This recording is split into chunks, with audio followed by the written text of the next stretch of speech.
Hello दोस्तों, आप लोग कैसे हैं। क्लास 12th मैथमेटिक्स में आप लोग को हम वैसा क्वेश्चन सब पढ़ाते हैं जो कि आपको बोर्ड परीक्षा में बेहद ही इम्पोर्टेंट होता है।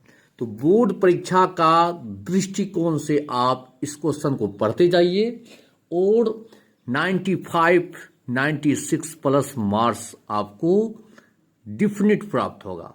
आप इसे देखिए और क्वेश्चन को जो है प्रैक्टिस करते रहिएगा ताकि आप जो है बोर्ड में अच्छा परफॉर्म कर सकें। सवाल देखिए यहां दिया हुआ है a इक्वल टू मैट्रिक्स में है 1 1 X Y X square Y square. Find करना है ए डैश, यानी ए डैश का प्रोडक्ट हमको फाइंड करना है। यहां ए दिया हुआ है, ए डैश का मतलब होता है ट्रांसपोज। क्या होता है बच्चों? ट्रांसपोज। ठीक है, तो ट्रांसपोज किस प्रकार से निकलता है पहले हम वो देखेंगे। तो देखिए ए ट्रांसपोज किस प्रकार से लिखा जाता है। देखिए ट्रांसपोज का मतलब होता है परिवर्त। परिवर्त का मतलब कैसे परिवर्त हम ज्ञात करते हैं वो आपको बताते हैं। देखिए ये फर्स्ट रो है, ये सेकेंड रो है, ये थर्ड रो है। जो भी रो है उसको आपको कोरोस्पोंडिंग कॉलम में लिखना है, यानी संगत कॉलम में लिख देना है। पहला रो को पहला कॉलम में लिख देना है, दूसरा रो को दूसरा कॉलम में लिख देना है और तीसरा रो को तीसरा कॉलम में लिख देना है। ये हो गया आपको ट्रांसपोज निकालना।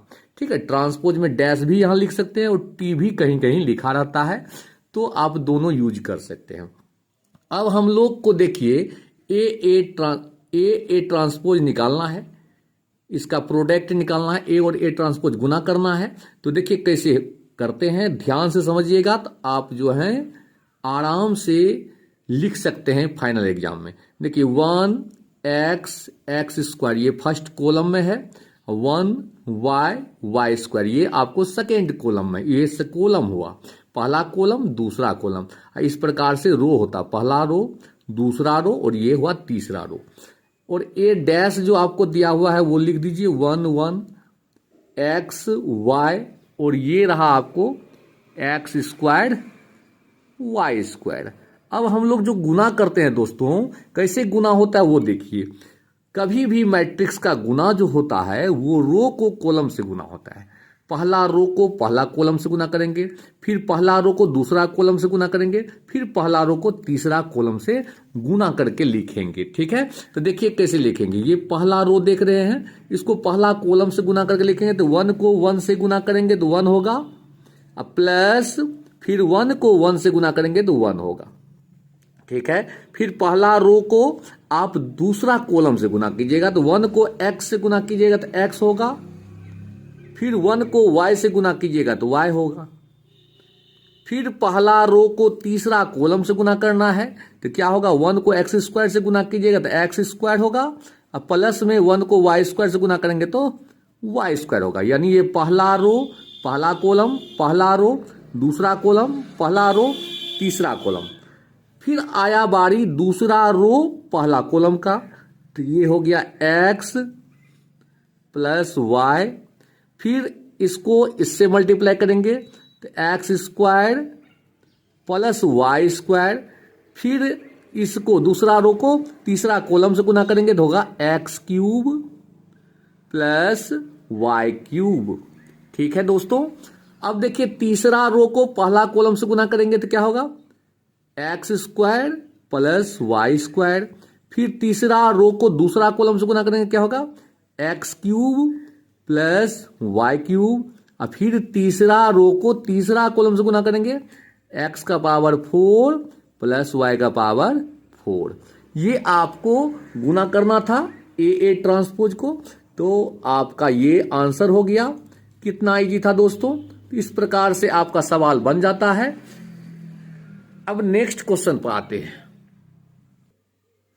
देखिए दोस्तों यहां पर आपको दो मैट्रिक्स दिया हुआ है जो कि आपको बराबर में लिखा गया है। हमें x और y फाइंड करना है, तो x और y कैसे फाइंड करेंगे, तो देख लीजिए जिसके जगह पर जो है उसको इक्वल कर दीजिए। तो देखिए y के स्थान पर कौन है यहां पर बैठा हुआ, तो y के स्थान पर -2 बैठा हुआ है, तो y का वैल्यू हमको फाइंड हो गया। अब देखिए 2x - y की जगह पर कौन है, 6 है, क्या लिखेंगे 2x minus Y equal to 6। y का मान जो है यहां पर बिठाइए, तो y का मान जब हम बिठाएंगे तो क्या आएगा बताइए। 2x माइनस वाई का मान है -2 इक्वल टू आ गया 6। y का मान -2 यहां पुट कर दिए।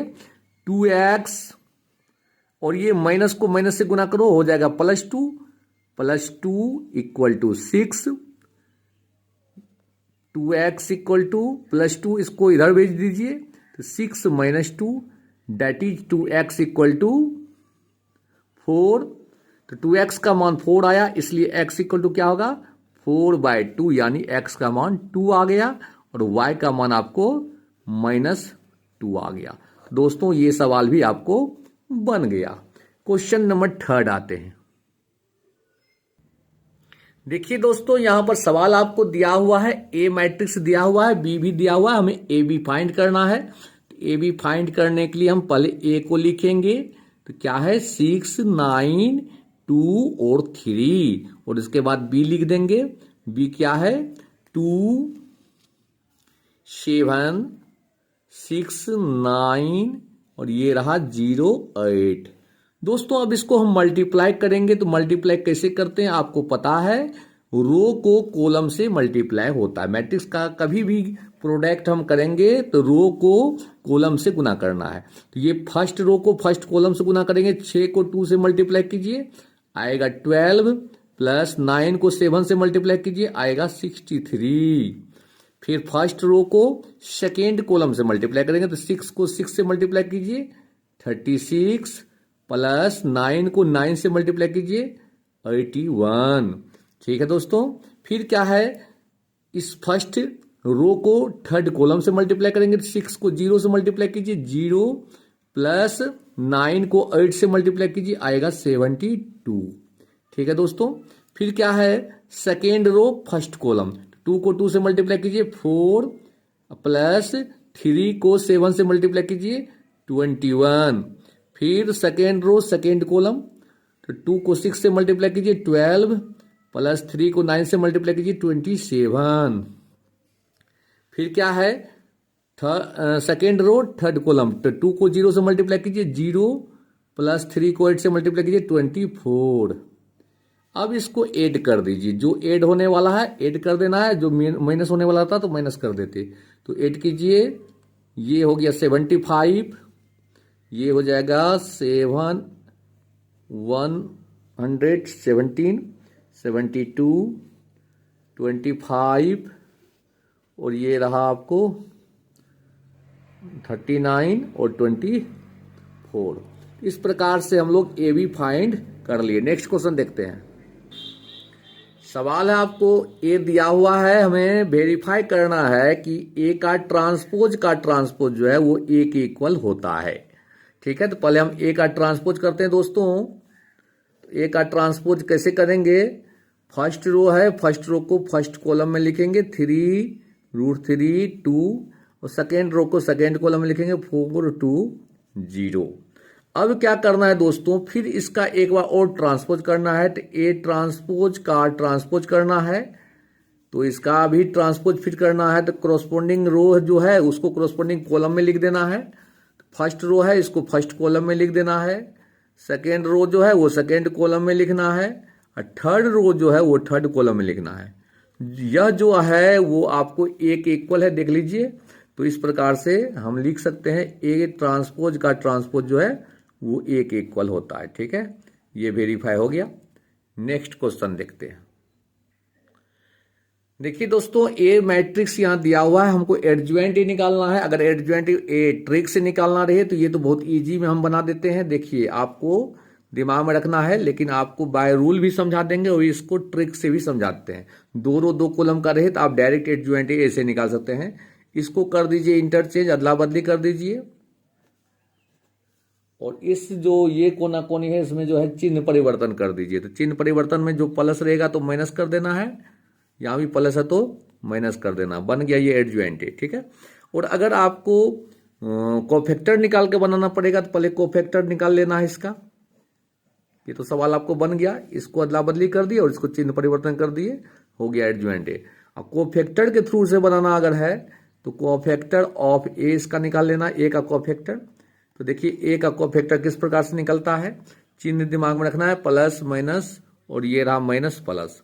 जैसे 2 लिए जिस रो में है खत्म, जिस कॉलम में है खत्म, बचा क्या 4, और 4 का जगह क्या है प्लस का, तो प्लस लिख देंगे। 3 लिए जिस रो में है खत्म, जिस कॉलम में खत्म, आया क्या 1, 1 का पोजीशन क्या है माइनस, तो -1 लिखेंगे। फिर 1 लिए जिस रो में खत्म, जिस कॉलम में खत्म, आया क्या 3, इस 1 का पोजीशन क्या है नेगेटिव, तो -3 लिखेंगे। और फिर 4 लिए जिस रो में है खत्म, जिस कॉलम में खत्म, आया क्या 2, तो चिन्ह क्या है पॉजिटिव। कोफैक्टर निकालने के बाद इसका ट्रांसपोज कर दीजिए, कोफैक्टर का वही होता है एडज्वाइंट। एडज्वाइंट क्या हो जाएगा, इसका ट्रांसपोज कर दीजिए, फर्स्ट रो को फर्स्ट कॉलम में लिख देना है और सेकेंड रो को सेकेंड कॉलम में लिख देना है। तो दोस्तों आप लोग को वीडियो कैसा लगा, अगर आप लोग को अच्छा लगा तो प्लीज लाइक जरूर कर दीजिएगा, और चैनल पर नए आते हैं तो प्लीज चैनल को सब्सक्राइब कर दीजिएगा। जय हिंद, जय भारत, और अच्छा लगे तो प्लीज शेयर कर दीजिएगा।